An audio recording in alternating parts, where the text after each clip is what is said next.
उन कृष्ण को आप पूजना चाहते हो, उसकी रोजी रोटी खाना चाहते हो, उनके नाम से आप अपने आप को परिवार चलाना चाहते हो और उनके वंश के लोगों को आप दुत्कारना चाहते हो, उनके द्वारा उन्हें नमन नहीं करना चाहते हो, उन्हें झुकना नहीं चाहते हो।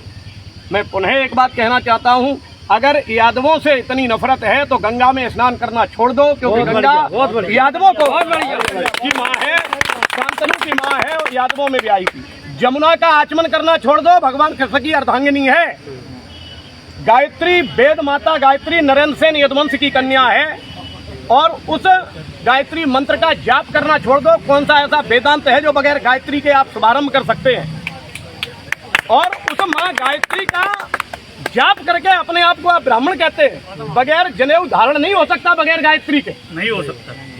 और आप उस गायत्री का नमन करके, जो नरेंद्र सेन यदुवंशी की कन्या है, वेद पिता ब्रह्मा है तो वेद माता गायत्री है, और उस गायत्री को नमन करने के बाद यदुवंश को आप दूर फेंकना चाहते हो।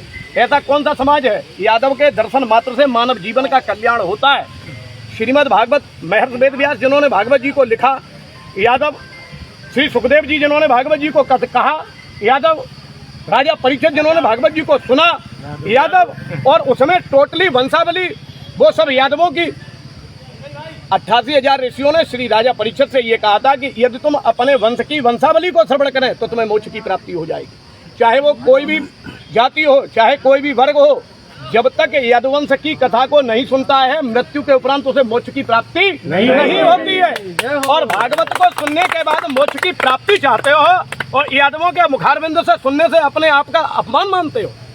तो मैं पुनः कहना चाहूंगा कि यादव के श्राप से सुदामा जी दर दर भटके थे। यादव के श्राप से सुदामा जी दर दर भटके थे। इसलिए यादवों के श्राप को अपने ऊपर मत धारण करें, जीवन बर्बाद हो जाएगा, जिंदगी खत्म हो जाएगी, कहीं किसी भी जगह मुंह दिखाने लायक नहीं रहेंगे। ये तो केवल, और मैं सबसे बड़ी बात ये कहना चाहूंगा, जो बीसी का 27% आरक्षण है, उस आरक्षण में जो भी मंदिर हैं, जो भी देवालय हैं, जो भी मठ हैं, जिनके मठाधीश हैं, उनमें सभी में इस आरक्षण के मुताबिक ही पुजारी घोषित होना चाहिए। और इसके प्रति हम सभी लोग आगे कार्रवाई करेंगे। इस पर हम ज्ञापन देंगे कि हमें भी मंदिर पर बराबर हकदार चाहिए। हर जाति को, हर वर्ग को हमारे 27% आरक्षण। सर, क्या मंदिर मठों में क्या SC ST को भी अधिकार मिलना चाहिए? हमारे लखनऊ में SC है, लखनऊ में ज्यादा दूर कहा जाए, लखनऊ में कालिका जी के मंदिर पर पुजारी SC है और माता रानी ने आज तक दूसरा किसी बिरादरी को स्वीकार नहीं किया। बहुत अच्छा बोल रहे हैं शास्त्री जी। हमारे देश में जो मठ हैं या जो बड़े बड़े मंदिर हैं, वहाँ SC ST के भी पुजारी होना चाहिए। ये बहुत बड़ी, ये देश को जोड़ने की बात कह रहे हैं सर। आगे क्या कहें? देश में हिंदू को जोड़ने के लिए बटोगे तो कटोगे, ये नारा हमारे देश में आज लगाया जा रहा है।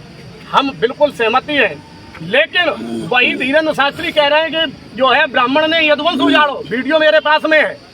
वही धीरेन्द्र शास्त्री कह रहे हैं कि ब्राह्मण ने यदुवंश उजाड़ो। अगर यदुवंश ब्राह्मणों ने उजाड़ दिया तो ये इतने दुनिया के यादव जी कहाँ से चले आए? आप अपने आप को बड़ीता दे रहे हैं। कल जो है महामंडलेश्वर जी ने भी कहा कि केवल हक है तो केवल ब्राह्मणों को कथा कहने का हक है। जी जी जी। बामन को धन केवल भिक्षा, भिक्षा करे भोजन करे, जपे प्रभु का नाम, वही बामन है। और अगर आप चाहते हैं कि भागवत करना चाहते हैं, हम यादवों का सिंगल बच्चा भागवत नहीं करेगा। आपके जितने भी बच्चे, जितना भी परिवार नौकरी कर रहा है, पुलिस में, फौज में, सभी घर पर चले जाए, क्योंकि क्षत्रित्व का केवल धर्म है। सही है, बिल्कुल सही। नौकरी करना, बनिया की दुकान करने का काम केवल बनियों का है, ब्राह्मणों का नहीं है। ब्राह्मण जो दुकान जितने भी रखे हुए हैं, ये अपनी अपनी दुकान बंद कर दें, केवल मात्र भिक्षाटन करें, क्योंकि ब्राह्मण का धर्म है, ब्राह्मण का कर्म है, केवल भिक्षा करें। अगर आप अपने कर्म को इतनी वरीयता देना चाहते हो, धर्म को धंधा बनाने के बाद में आप अपने आप को जो है विचार कर रहे हैं कि मेरी रोजी रोटी चली गई, आपको खुद में शुद्ध में मंत्र नहीं मालूम। मैं आपको पुनः कहना चाहूंगा, हजारों ब्राह्मण परिवार ऐसे हैं जो दारू पी रहे हैं, मीट खा रहे हैं, मदरा पी रहे हैं, अय्यासी कर रहे हैं।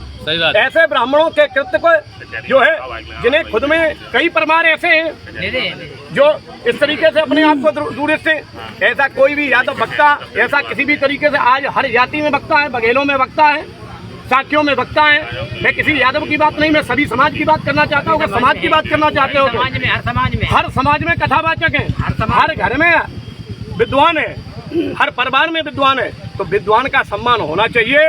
विद्वता का सम्मान हम करते हैं, चाहे वो किसी भी जाति का हो, किसी भी वर्ग का हो। अगर आज से पुरानी पीढ़ी हमारी सम्मान न करती तो सूरदास नहीं होते, रैदास नहीं होते, कबीर जी नहीं होते। तुलसीदास जी ने लिखा है कि यादव कितना अहिर निर्मल मन दासा, अहिर कितना निर्मल मन किसी का नहीं होता है, केवल यही चोट खा गया जिसका मन इतना निर्मल है।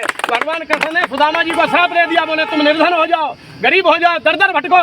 और सुदामा जी जब आए तो कल एक पंडित जी कह रहे थे, बोले सुदामा जी के भगवान ने पैर छुए, प्रमाण है, किसी भी जगह सुदामा जी के पैर नहीं छुए। आंसुओं से पखारे सुदामा के पग, हर के मन में दर्द वे सुमार आ गया। भगवान के मन में ये दर्द पैदा हो गया कि मेरा मित्र है, मेरे श्राप के कारण इसे रोटियां नसीब नहीं हुई, इसलिए अपने सीने से लगा लिया, आंखों में आंसू झलक आए। हाँ, और भगवान ने जो है किसी भी जगह पैर नहीं छुए, आंसुओं के पैर जो है आंसू से उनके पैरों पर लटक गए। पानी परा तो को हाथ छुओ नहीं, नैन नके नैन, आंखों के आंसू इतने टपक गए कि उनके जल पैरों पर गिर पड़े। कहीं पैर नहीं छुए। मित्रता की निशानी वो थी जिन्हें तीनों लोक दे दिया, आज ये देने लायक नहीं है। आज ये उस लायक हैं जो इनके साथ कृत्य किया, जिन्होंने हमारे साथ में कृत्य किया। मैं पुनः कहूंगा कि इनके साथ भी वही कृत्य होना चाहिए। मैं यादवों से नहीं, हर वर्ग से कहूंगा कि अगर ब्राह्मण आपके घर में, आपके परिवार में कथा कहने आते हैं तो उन्हें वही सम्मान मिलना चाहिए जो दादरपुर में कथा यादव कथा अच्छा सर, एक क्वेश्चन है, देश में जो मंदिर या मठ बने हुए हैं ज्यादातर वहाँ जनरल पुजारी हैं, हाई कास्ट के, क्या SC ST के पुजारी या OBC के क्यों नहीं हो सकते हैं सर? ये मैं जब हमारे देश का संविधान बराबर का अधिकार देता है। अलीगढ़ के पास में एक गुरुकुल है साहब, उस गुरुकुल में